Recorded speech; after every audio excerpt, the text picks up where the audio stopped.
So what Robert L. Johnson has said, again, the founder of BET, a billionaire, the first black billionaire in America, he says that by passing reparations, you will force the American people to admit that subsequently, after abolishing slavery, we have gone through 200 years of systemic oppression of black people in this country. By who? By who? I get that there's racism in this country, but slavery was over 150 years ago, about 160 years ago, 1860. About 160 years ago when this happened, right. No one alive now was a slave. No one alive now was a slaver. Why do we owe anyone anything? I shouldn't have to pay Amala because she's black and I'm white. I agree. Even though Amala probably wants my money. I would take your money, but there's no reason for that. It is a ploy to try and get people to come and say, look how terrible America is. Look how terrible America is. Let's give black people money. It's like not even everyone who's black in America. America now has 40 million people, okay? 40 million people in this country who are black.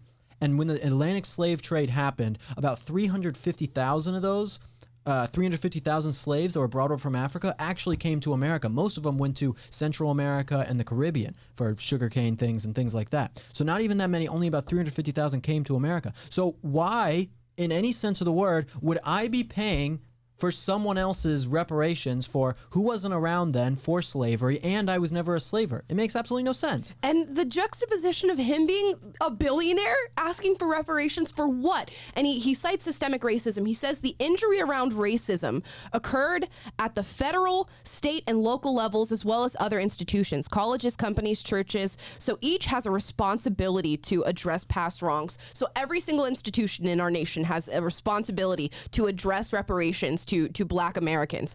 It's dumbfounding to me. And it's the same, I guess, systemic oppression that allowed you to become a billionaire. How do you decide how much money each person owes? You ever do like those Ancestry.com? You go on one of those or like those 23andMe, and pretty much everyone has some amount of black in them. Right. Like everyone has some, maybe except for Taylor, he's pretty white. But pretty much everyone has like some amount of Nigerian or some country in Africa in them, and all black people have some sort of whiteness in them. And like, what do you do if like Amala, she's half black, half white? Right. Do I pay you half the amount of money? What do I do? Does she pay herself? I pay myself. Oh, shoot. I did it again. Taylor! Hey, some people in the comments are tracking. You guys have made, folks have made the same mistake. Wait, have I? I don't think I've referred to either of you this game's as too anything. No, but Okay. did this billionaire guy give a dollar amount that he wants, or did he just say we just want reparations? So this man, he's proposing a $14 trillion plan of reparations for African Americans. Here's the point, though. Like, say this passes and all the white people have to pay reparations, and is this $14 trillion. At that point, are they satisfied? Is the sin of slavery atoned for, and justice has been served, and we can finally move on and not care about race anymore? Of course not, right?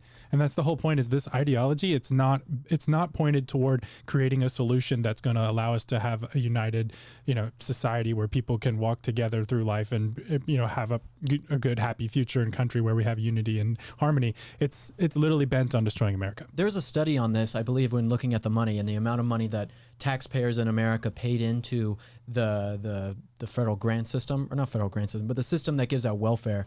And the amount of money that was given to welfare to black people in this country, to African Americans, far surpasses the amount of reparations that you are even supposed to give as a society. So it's like almost that we've even given out the reparations already. So you give out reparations to black people and you say, here you go, here's some money.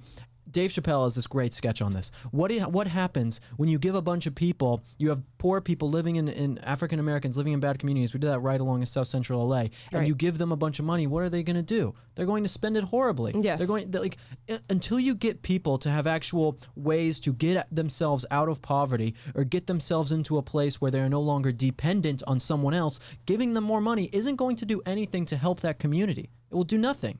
It's not going to do anything whatsoever. And to this, I have so many questions, so many concerns. Again, is our racist society the society that allowed him to become a billionaire? Because he made a $3 billion contract deal with Viacom, selling his company that he built here in America, here in our racist capitalist society, and was able to become, again, the first black billionaire here in America. So how does that work? And when it comes to slavery, what race has not been enslaved at some point within their history? Are we supposed to just give reparations to everybody who's of any culture that has ever been enslaved? Because if so, we're all getting a check from the federal government. That's what we're looking at right now.